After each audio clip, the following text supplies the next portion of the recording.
సంవత్సరాలు ముందుగా దేవునికి కృతజ్ఞతాస్తుతులు చెల్లిస్తున్నాను. నా సాక్ష్యం ఏంటిదంటే, ఇంతవరకు బ్రతికున్నానంటే దేవుని చిత్తం అని నేను నమ్ముతున్నాను. నా బాధలు తెలుసు, నా అవమానాలు తెలుసు, నా నిందలు తెలుసు. నా దేవునికి తన సజీవుడు తన భూమి మీద నిలుస్తునని నేను నమ్ముతున్నాను, నేను ఎరుగుదును. ఈ శరీరం ఎలా ఉన్నా కూడా నేను ఎరుగుదును, నేను యెహోవాని నమ్ముతున్నాను. ఎందుకంటే నా బాధల్లో, అవమానాల్లో, నిందల్లో, నా స్థితి అంటలో నాకు దేవుడికి తెలుసు. నేను ఏ తప్పు చేశానో నా దేవుని సన్నిధిలో నేను ఒప్పుకున్నాను. నువ్వు ప్రజల సన్నిధిలో ఒప్పుకోవాల్సిన అవసరం లేదు. నేను రహస్యంగా చూస్తున్న తండ్రిని. నేను కన్నవాడు, నీ తల్లి గర్భంలో ఉండగానే నేను సృష్టించిన వాడును, ఏర్పరిచిన వాడును. ఒక కన్ను ఉందని ఎందుకు బాధపడుతున్నావు బిడ్డ? అందరు అవమానిస్తున్నారు అనుకో. భూమికి, ఆకాశాన్ని, సూర్యుని ఒక్కడే చేశాను. ఉదయకుండా ఉంటండా? తన బాధపడతండా? తన చింతపడతండా?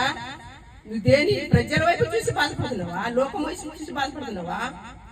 నేను దరిద్రుడైనా చేసేవాడిని నేనే, ధనవంతుడు చేసేవాడిని నేనే. నా ఎత్తన ఉన్నది. ఎందుకంటే నీ విశ్వాసం లేదు. నువ్వు దేని వైపు పరిగెత్తున్నావు? నన్ను చూస్తున్నావా? లోకాన్ని చూస్తున్నావా? దేని వైపు చూస్తున్నాను ప్రభు? నా చిత్తం లేదు యేసయ్యా. నేను ఒంటరిగా ఉన్నాను. ఒంటరి వాడికి 1000 మంది బలం ఇస్తా.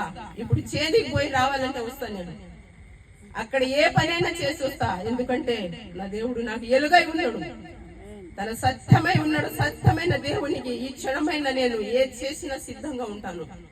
ఏ వైపు నడుస్తున్నానో నాకు తెలియదు, ఏ ప్రజలతో ఏం మాట్లాడుతున్నానో నాకు తెలియదు.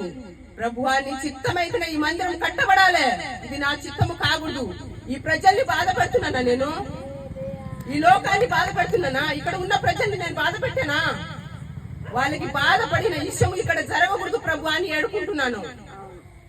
వాళ్ళకి బాధ, ఇతరులకి బాధ పెట్టకూడదు. నువ్వు వచ్చినావు కదా పాపుల కోసము, లోక పాపాల కోసం వచ్చిన, ఒక్కల కోసం కాదు, సమస్త జనుల కోసం ప్రాణం ఇవ్వటానికి వచ్చినాను. సమస్త జనులు బాధపడితే నీకు ఇష్టమా ప్రభువా? అది కాదని నేను ప్రార్థన చేస్తే, ప్రార్థనలు, నిందలు, అవమానాలు నేనేం కోరుకుంటున్నా? నా దోషాలు క్షమించు, నా పాపాలు క్షమించు.